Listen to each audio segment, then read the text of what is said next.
episode 335. I'm here with the talented and beautiful Rebecca Larkin, and I just want to say thank you for accepting my request and being a guest on my talk show. It's my pleasure. Thanks so much for finding me. No, absolutely. I have good taste. Now, Cool. for go ahead. No. It's really it's great to meet you. Yeah, same here. Now, for people who want to know what my talk show is about, the whole point of my talk show is about showing people that even with having a learning disability, I can still overcome controversy and reach my goals in life. At the same time, I'm able to turn myself into a perfect example for people out there dealing with any types of learning disabilities and disabilities. But you should never give up. You should prove people wrong. That labels do not dictate who you are and who you're going to be. And you should prove to them you can still amount to something. And you should break the labels. That being said, half hour, 45 minutes of your time, have as much time as you like. And you're supporting a good cause, making a new friend out of it, and let's jump right into it. Cool. Yeah, this is great. Now, starting off, what can you tell us about yourself? Well, my name is Rebecca Larkin. I am a musical theater actress, but also I'm a new mom. Um, and I am also doing film acting and screenwriting now. So, yeah, I guess an artist in all sorts of ways. I just had a baby last year. His name is Matthew. He's 13 months old. He's downstairs with grandma. Oh, So, congrats. thank you. So yeah, so anytime I get to just sort of talk to other grown-ups about just anything uninterrupted is super exciting for me these days. But yeah, I started out actually in visual art when I was much younger.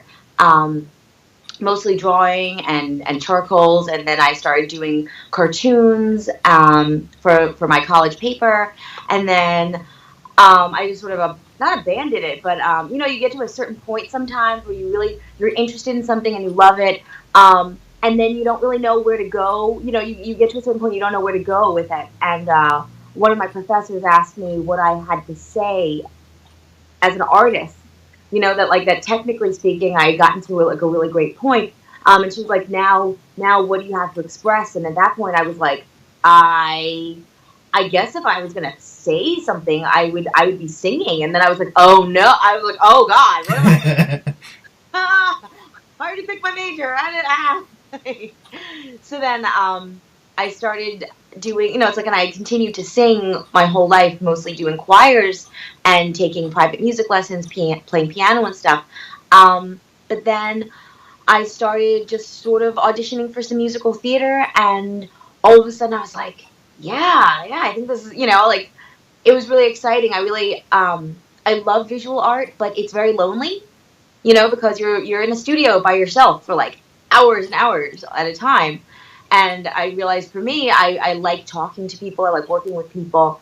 And, just being alone for 14 hours a day for the next like 50 years sounded kind of awful. So then I started auditioning, and I was like, I'm from New York anyway, so I'll start auditioning and see where it goes. And then, eventually I started getting callbacks. I started getting jobs. I started working.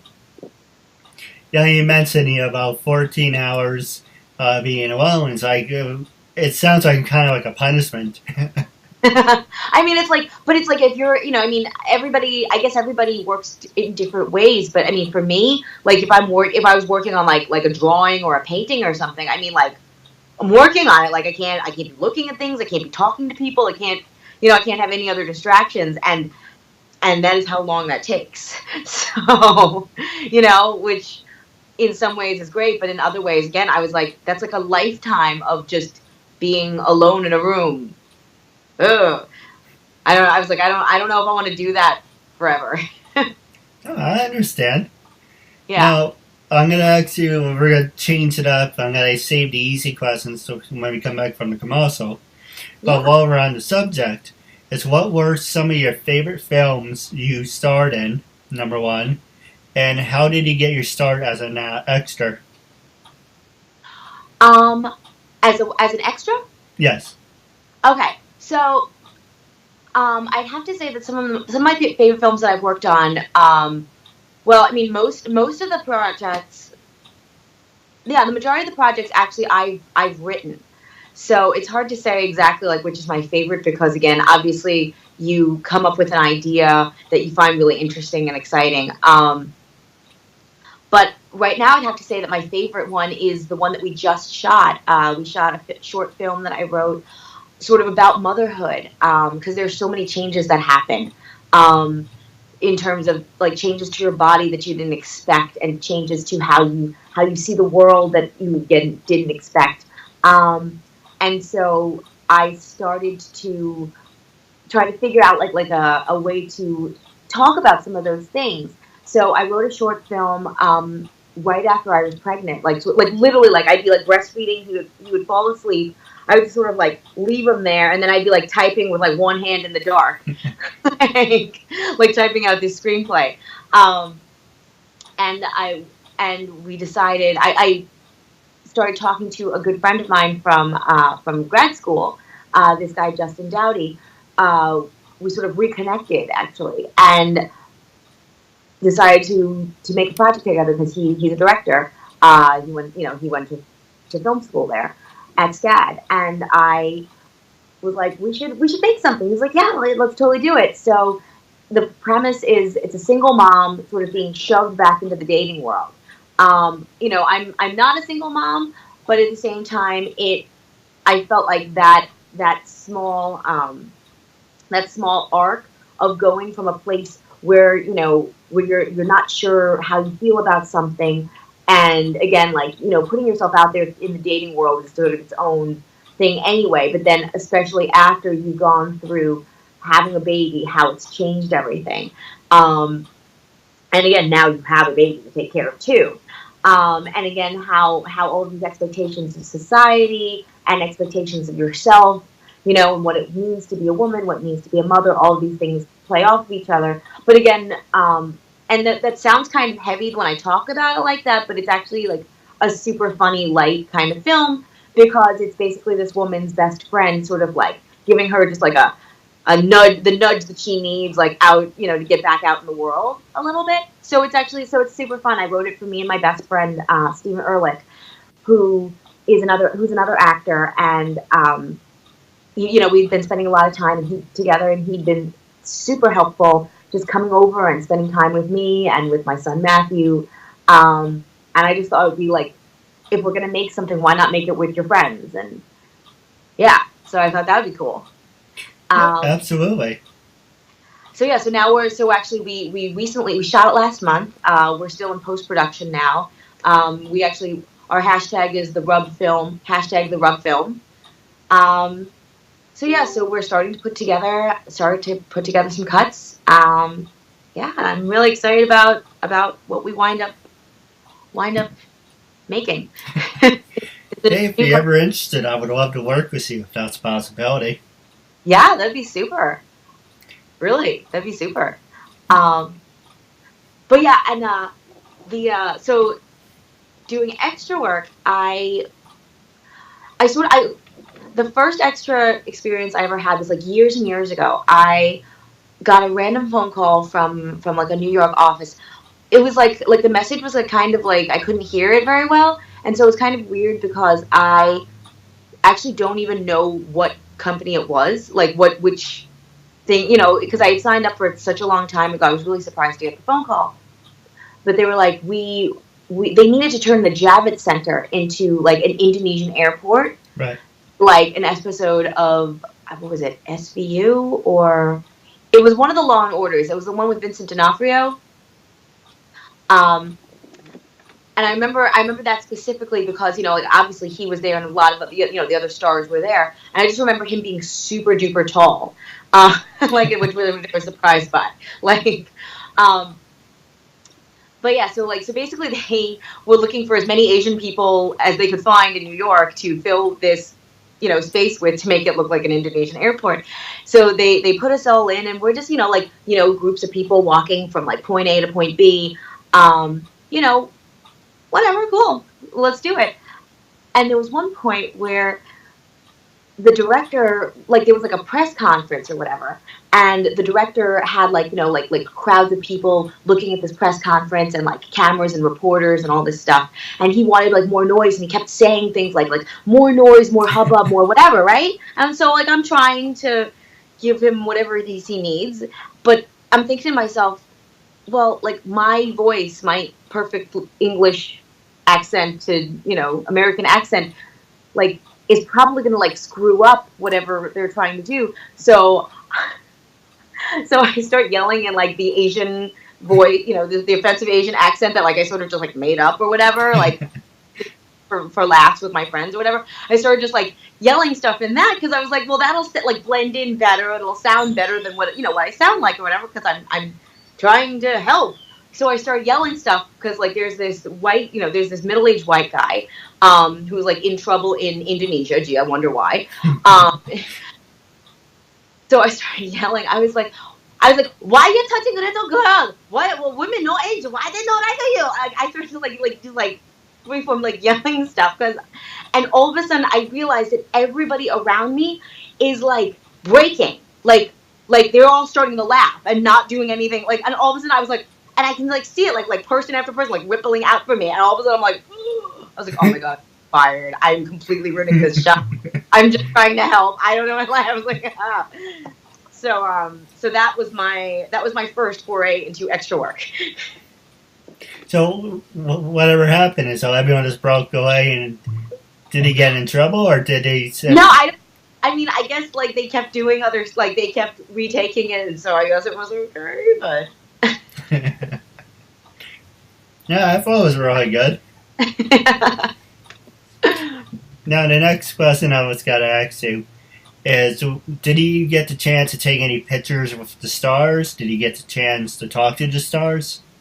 No. On extra, when you're doing extra work, you don't really get smushed in with people, on top of the fact that it's not entirely professional to, like, get photographs of people. So something that's been kind of not weird, but like something I've come to realize, even like working in the Broadway community also, because some of these people have been working for decades, and so you've been listening to their CD, these people on a CD, since you were like a kid, and then all of a sudden you're at lunch with them because they're friends with someone you're friends with, or you're in a room with them because you're in the same show or something, and you're like, ugh. But you're like, okay, don't be weird, be a normal human. Don't tell them that you've been listening to them on repeat since you were 9. You that's yourself now. Just smile and ask them how they're doing, and like, just be yourself. Yeah, just. Well, here's another question for you. And don't mind, when I turn my head down, I'm looking at the timer, make sure you have enough time and we have time for breaks and everything. Sure. But what I'm going to ask you is, when you're an extra, do you think that you have to put a face on, or do you think you have to pretend to be someone you're not? Like, what were some of the steps that you would recommend and steps you had to take? Well, for extra work, you don't have to do anything. Like, you literally don't have to do anything, because you have been selected because of what you already look like. So whatever it is they assume about you based on your age and your height and your weight and your race and your whatever other things, like, everything they need to know is already there. So literally, it's almost like a don't try to add too much. Like, I'd be like just sort of do whatever it is they ask you to do without pulling focus, and again, without like ruining the shots more than anything else. If they ask you to like just go and walk over someplace and sit down, try to do that as naturally as you possibly could, without rather being like, walk this chair, I'm gonna sit on it. So don't do anything like disruptive or out of the ordinary.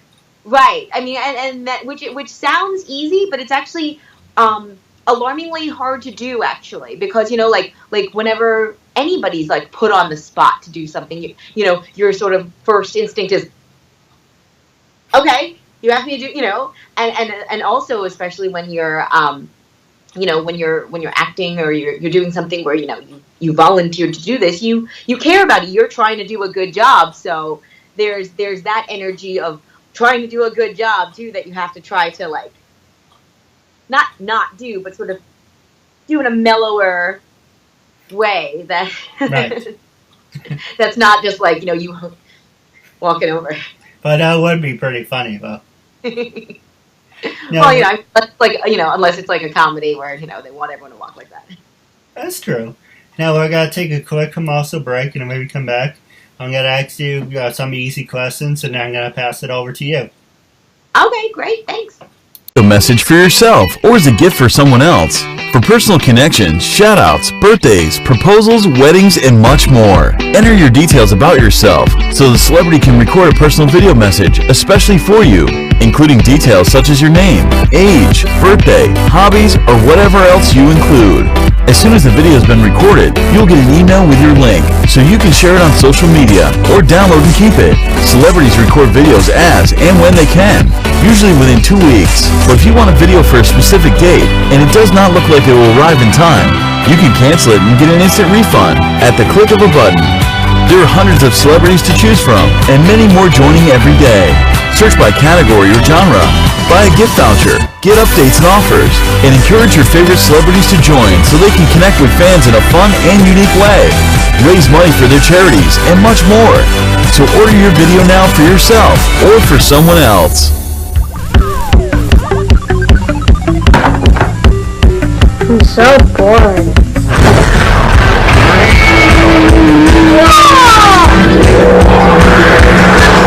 Want to see something really cool?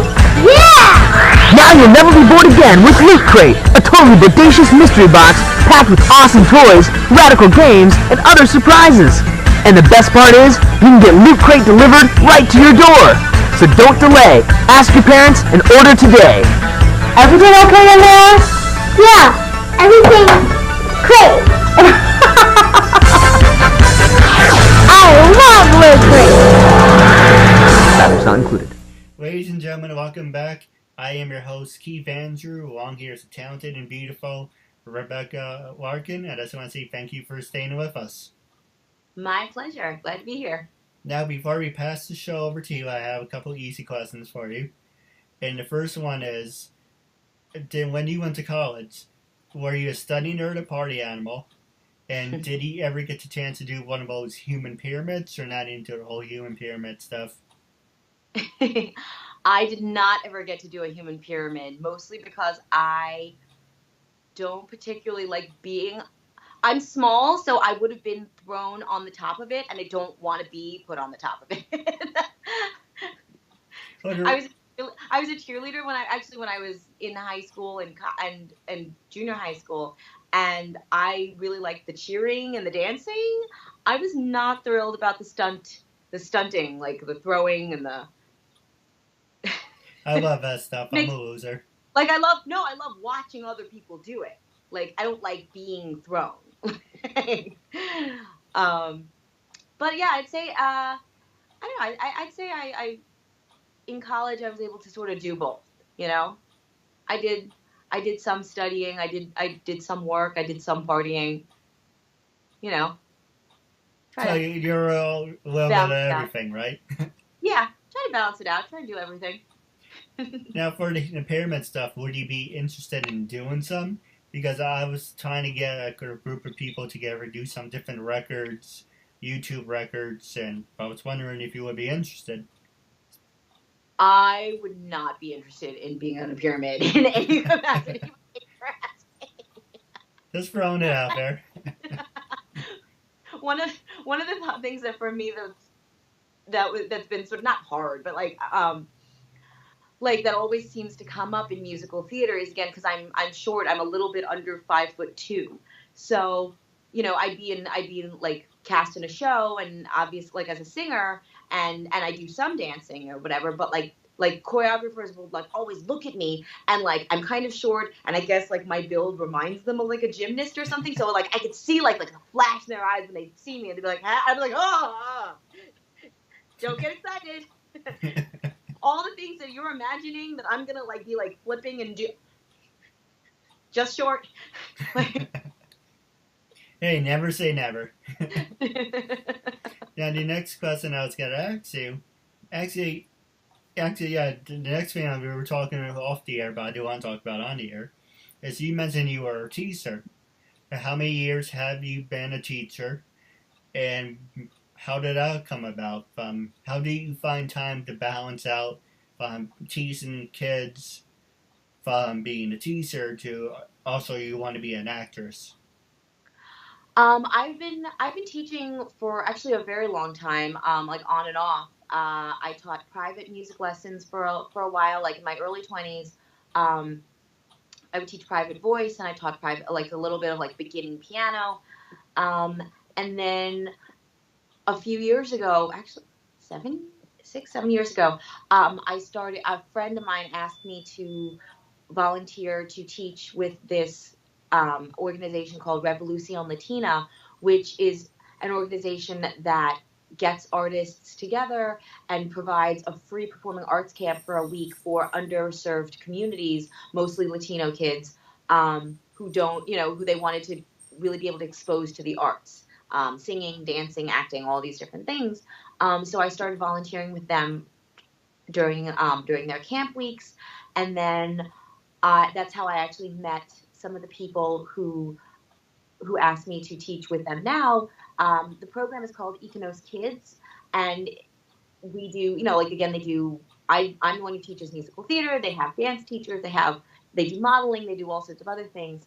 But yeah, we do it once a week on Saturdays, and it's great. It's a really nice group of people, and it's been kind of cool to teach to try to introduce them to musical theater, as opposed to just like pop and stuff that they hear on the radio. But also the fact that everybody's Latina or Latino, and pretty much everyone's bilingual except for me. I know like little bits, but my Spanish is pathetic. I mean, let's just. Yeah, same here. But it's cool because like I want to introduce them to musical theater in terms of things that are color, shows that can be entirely color inclusive, and it doesn't matter what you are, but then also find some shows that are specifically, Latino stories, and try and introduce them to some of those opportunities also, because practically speaking, that will be, that material will be helpful for them if they're looking to go, to start auditioning for musical theater, be on Broadway someday. That repertoire is going to be really, really useful. No, absolutely. Now I'm going to pass the show over to you. Was there anything you wanted to promote? Anything you wanted to talk about? This is your time, after all. Oh, okay. I guess I would say at this point, the short film that we're working on, hashtag the Rub Film, we're actually still raising money for it on GoFundMe, for post production costs, but also for film festivals, because once we finally get we get our cut and we've got our packaging, then the next step is we start submitting to places. Hopefully, it gets accepted to some festivals, and then the team goes out, or at least the director goes out, and again promotes the film and meets people. This process of what do we do after, now that it's been written and now that it's been shot, this is the part where I'm like, because I'm one of the co-producers of it. This is the part where I'm like, wait, what do we do? I'm definitely still learning here. But it's been really exciting and cool. Let's see, what else? I recently did a musical theater workshop for NYU's grad program. We read through this really great new musical called Charlie Builds a Flying Machine for the Afterlife, which is really beautiful, and we're doing a recording of that next week, so they can start pitching it around some places. I also work with Playwright Theater Company in Astoria, doing some new musical theater works with them. And another director friend of mine has just started the National Theater of Uptown. Oh, what happened? Sorry. technology. Anything can happen live. Live theater.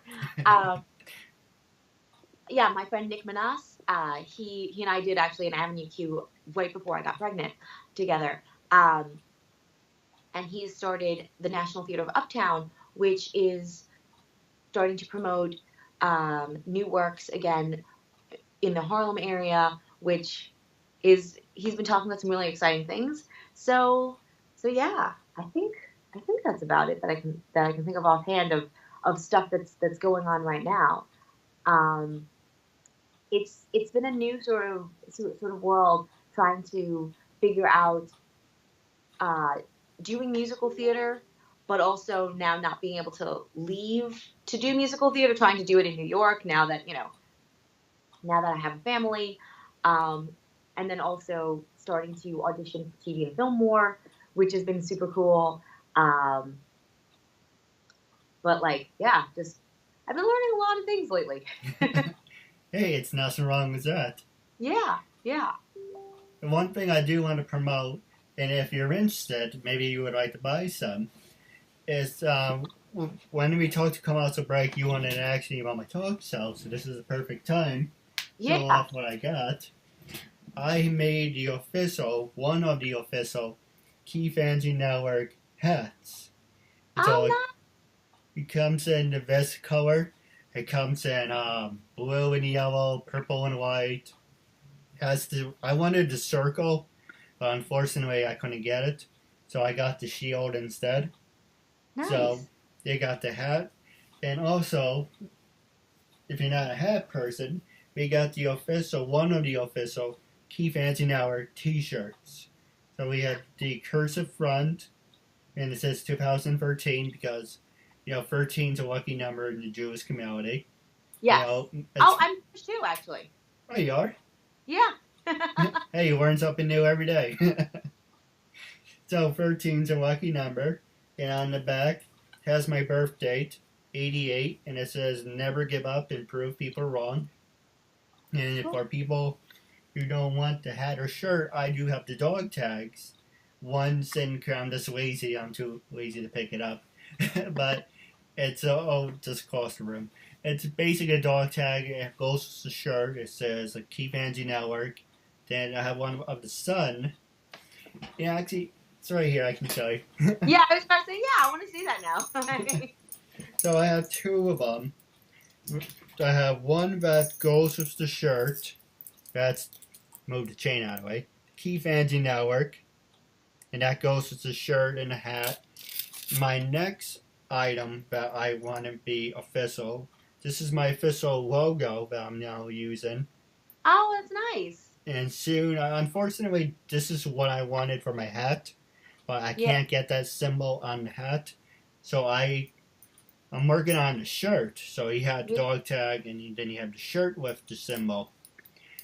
How many things to do with. So those are my two official looks for spring and fall. I'm working on my winter apparel, and they have a whole bunch of other options for me. I can make bags, towels, blankets, but if you're interested, maybe you would like to buy one, not putting you on the spot, but just saying, for people who want to buy any of my items, message me and we can work out the details. And was there anything you wanted to ask me, or ask me anything you want? Gloves off. Yeah, I'd actually really be interested in what made you, because I really think your message is great and so it's so inspiring, like that you have certain disabilities that you're very upfront about, but you're also not going to let them define you, or let people judge you about them, and you're just going to do what you believe in and meet people. I mean, how did this idea of a talk show come out of that? You see, I'm not entirely sure if I'm phrasing my question particularly well. You're doing perfectly. But yeah. Pretty much, for the longest time, I was using my disability as a crutch. I use it for, basically, if I keep saying it's a boomerang. So you throw it and say, I don't have to do this, don't have to be tested. I'm just doing this as a symbol, as a boomerang. Yeah. I talk to my hands a lot. Me too. So basically, it's when I was in school, I don't have to take this test. I don't have to take this class, because I'm learning disabled or retarded, so I don't have to do this, do that. But I knew eventually it was going to bite me in the ass. That, don't mind me, I have my good luck cat bouts. That's, having. I'm into the whole Asian thing. I like Asian girls. I'm a bad fart. Anyway, I suck at multitasking. So basically, I have all this stuff that people said I don't have to do, and I took advantage of it. But I knew eventually it's going to bite me in the ass. So, I have a couple people in my family that are school teachers, writers, spokespeople, and I'm like, alright, well, I never went to college because of my disability, and I'm handicapped retarded. I would like to do something for the rest of my life, because all they said was, hope you enjoy your life, you gotta work in retail for the rest of your life, or you gotta be in a group home, you gotta be a burden for everyone. So I said, and how I got to the point is I used to sit with my family, and I'm like, well, blah, blah, blah, talk to him, blah, blah, blah, talk to her. They know people. They'll go take these state exams or whatever. And I'm like, what about me? And unfortunately, they still do it. And they stop and look at me like, what about you? You're not educated. You have poor people skills. You piss people off. You can't hold down a job. You're not educated. And they go on and on and on over all these different reasons. So I said, and it's uncensored, freedom of speech, self-expression. I said, fuck it. I'm going to show you that even with having a disability, I'm going to show you I'm going to amount to something. So for the longest time, if I'm using my disability as a crutch, I'm now using it as a strength, saying, hey, you labeled me as handicapped, challenged, mentally disturbed, retarded, whatever labels you want to throw at me. I'm going to show you that labels do not dictate who you are and who you're going to be, and I can still amount to something. I want to do this until I die. Not living in my room, interviewing people off the computer screen. I want to go to the next step. I want to, sit down with you in person, do the studio with everyone else. I like to, sign autographs. I would like to climb that ladder, go to different points and showing you, hey, I may not be educated, but I have the heart and passion of doing what I love, if that makes any sense. Yeah. Well, here's the other thing, which is the fact that, being educated is not just a piece of paper necessarily. You can, because, there are a lot of people who have pieces of paper who don't value them, Right. who didn't get a ton out of getting that piece of paper. You can be learning every day. You can be hopefully you can, you have been learning from all of the people you've been talking to and interviewing with in terms of their careers, their life skills, their perspectives, the ways that they've been able to either learn about subjects that they didn't know anything about beforehand, and how do I learn about something completely new as an adult, which is sort of its own skill. Or again, especially people who are in the entertainment industry, rejection is literally a part of what we do. I mean, like a big part. Yeah. You open yourself up, you meet new people, you show them all these things, and and a lot of the time they go, thanks, but no thanks. And that's the best case scenario, that because sometimes people are, people get snarky, people like feeling important, and then if someone likes to feel important by making other people feel unimportant, then that's kind of shitty. But that totally happens in the world too sometimes, and how do any of us find the strength inside of us to go, well, that has happened, and how am I going to react to it? And how am I going to decide to go again tomorrow? You know, I poured a whole lot into this and something came of it, and that's great. Or I poured a whole lot into this and nothing has come of it. You know, and it's hard. And we all have different ways of dealing with it at different points in our lives. And I think that we can all learn from the people that we talk to every day.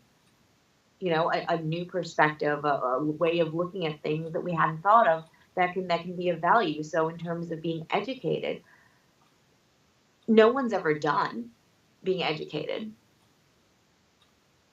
You know, you don't need to validate it with a piece of paper or not necessarily. Right. No, a perfect example of that is I knew this. I found this guy in the paper. He was an acting coach, and basically he wanted like $600 for semester one.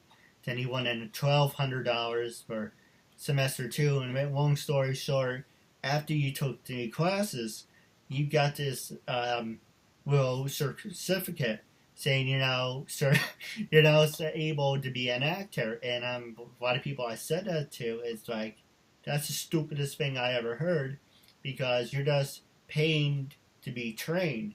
You know, why do you need a little paper saying you're now able to be an actor? Yeah. So as an actor, what's your opinion about that? Yeah, I wouldn't do that at all. Well, no, I mean, because that's the thing that's so hard in terms of training, which is the fact that in terms of acting specifically, the thing that everyone has to remember is that some people, there's a handful of them that literally did wake up brilliant, and they just can do this, and they can't explain it, and they just, there you go, congratulations, you just won the lottery of being marvelously talented, and there you go. And that is a thing, that is a reality for a handful of people. And for the rest of us, I had to train, I had to do these things, but there isn't any one training that's going to work for everybody. You have to find the thing that works for you. And, and obviously there are some great programs out there, and that, these people they should be paid for their skills and for their expertise and for their putting energy into helping you. But there are a lot of people out there who are also out to try to make money out of people who are looking for a validation, who are looking for, you don't know enough to know the difference between a reputable coach and a not reputable coach. Because it is difficult to why would anyone know that? Like if you don't know, you don't know, So no, I mean, it sounds to me like, again, those things in terms of like I'm going to give you a paper, I'm going to give you a certificate, it's speaking to try to like solve that fear it's the same instinct that makes people buy diet pills, like, and I'm not saying this is a person who's never bought them either, like that, like, oh, I'm so much better than, no, like that's the thing. It's, because part of you just wants something to work, wants this thing to fix whatever's bothering you, in 10 weeks, if you take my class, I'm going to show you the secrets to whatever, and then you will be this thing. Calm down. Probably not. The thing that's really empty, that's making you ache for that thing, isn't going to get solved by your, by your syllabus in 10 weeks or whatever it is. Like, that's something much deeper, and that's something that I'm going to have to find myself. And I think that that's something, realizing that has actually been one of actually the better parts of working for as long as I've been working, and going back to school as an adult, because I got my undergraduate degree in arts and education, but I started working, I worked for a long time in musical theater after that, and went back to get my master's degree after being in musical theater for like a decade. So coming back to school, having already worked, was was great. I mean, it was a completely different perspective. It was a completely different way of, again, taking information, but like really being able to like utilize it and understand where it's coming from and what it means to me, and how, and how I can, again, sort of deal with the things that I didn't even know entirely were bothering me, but do it in like a healthy and productive way. No, absolutely. Now, wrapping up the talk show, I do have a couple of questions for you off the air, if you don't mind. Yeah. But the last segment I'm going to going on the record, is I'm a big fan of Bill O'Reilly. So, going on the record. Yeah. Oh, I'm sorry, what you got to ask, who's Bill No, O'Reilly? I didn't hear what you said. Oh, I'm a big fan of Bill O'Reilly, so going on the record, when I first approached you to be a guest on my talk show, what was your first honest reaction when you got my message? And after being a guest on my show, how you feel now? My first reaction when you asked me was, cool. Yeah. I just, whatever surprises happen, I've had a lot of people, not a lot, but like I've had people, just sort of be like, hey, I found your YouTube thing, like, on the internet, and I'm doing a project, and do you want to sing something? Okay. Yeah, let's sit. This guy, Neil Bennington, runs an organization called Broadway Sings for Pride, which promotes LGBTQ causes and raises money for them through the Broadway community, and it's been great. And he literally just sort of found me at I think it was at the Avenue Q closing night, when it closed on Broadway, and then right before it reopened off Broadway. And he just was like, hey, so my name is Neil, and I've got this thing, and do you want to sing at this project? And I was like, all right, yeah. Hey, any publicity is better or nothing, right? I'm sorry, what'd you say? No, I didn't mean to interrupt. I'm sorry, Skype cracked out. Oh no. And no, I was just gonna say, now that we've talked, I'm really glad that we've talked. It's been lovely. No, I'm looking forward to consider you a good friend. Just extended my hand to you. But I do have a couple questions for you off the air. But wrapping up, how can people follow you on social media? Are you on Twitter, LinkedIn, Stage 32? I am on all of those things. I don't use all of them a whole lot, which I should probably get better at. Becca Larkin 1 is my Twitter name. You can also look me up on Facebook under Rebecca Larkin. My website actually is a great place to find all of my updates and my reel and all of those things, which is RebeccaLarkinActor.com. Also, the Rub Film, hashtag the Rub Film, is the hashtag for the film, but also the Rub is I think we have a Twitter also that I started that I should probably update, because baby steps. I'm an old person. I'm like, there's a new platform. I know, I gotta get on it. No, I'm the same way. I use Facebook. This is all I use. Occasionally LinkedIn, occasionally Stage 32. Yeah. I'm always on Facebook and Twitter. And Instagram, hit and miss. But Facebook and Twitter, I'm always on. Yeah. I'm on Instagram, but I actually don't remember any. When we changed from Android to iPhone, I forgot all of the passwords, and I don't know. I think. Well, if you have your email, you can just say forgot email. Or forgot password. Yeah, I also, I was like, I just haven't really had the strength to do it. Understandable. Now, stay tuned for after the show. I do have a couple questions for you. Wrapping up our interview segment, I'm looking forward to part 2. And I'm looking forward to building a friendship with you as well. That'd be great. Thank you so much for having me on. Oh, absolutely. Thank you.